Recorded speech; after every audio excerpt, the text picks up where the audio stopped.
ঠাকুর দেখতে বেরিয়ে কী কেনাকাটি করলাম, রয়েছে অনেক চমক।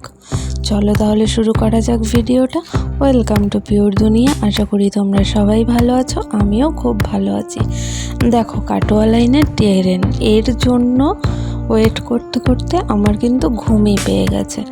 অবশেষে ট্রেনে উঠেও পড়েছি আর নেমে পড়েছি ব্যান্ডেলে। মানে একভাবে তো আর যেতে পারবো না, এত শান্তি নেই আমাদের এই লাইনে। তো পৌঁছে গেছি কিন্তু চন্দননগর, একদম আলোর শহরে। না, এই সময়টা গেলে চন্দননগরের রূপটাই পুরো পাল্টে যায়। দেখো, আমি কিন্তু হেঁটে অনেক ঠাকুর দেখে নিয়েছি। না গো, বেশি দেখতে পারিনি, তাও যতগুলো দেখেছি সেগুলোই তোমাদের সাথে শেয়ার করে নিচ্ছি। আমি একাই কেন দেখবো, তো তোমরাও আমার সাথে দেখে নাও। তো আমি কিন্তু অনেকগুলো ঠাকুর দেখে নিয়েছি, তার সাথে দেখছিলাম আশেপাশে কী কী আছে, কারণ মনটা তো একটু কেনাকাটিও করছিল। তাই ওই সুন্দর ফুলগুলো দেখছিলাম, কিন্তু আমাকে কিন্তু কিনতে দেওয়া হয়নি।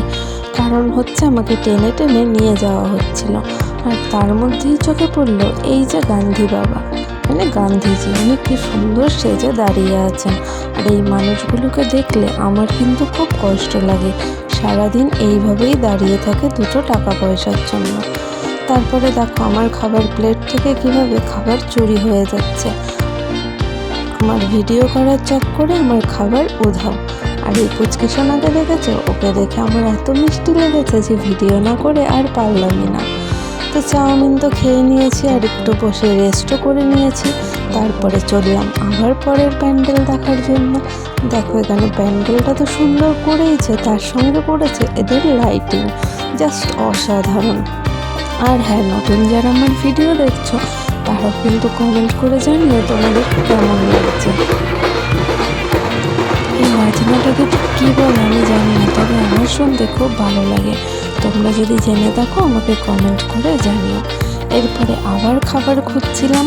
চাউমিন খেয়ে শুধু হয়নি, তাই পেটে আরও অন্য কিছু দিতে হবে। কিন্তু দাম শুনে তো হয়ে গেছিলো আমাদের সবার, এত দাম, বাপরে বাপ। আজকে কিন্তু 11 ঠাকুরই তোমাদেরকে দেখালাম। ও তারপরে একটু সাজার জিনিসও কিনে নিয়েছি।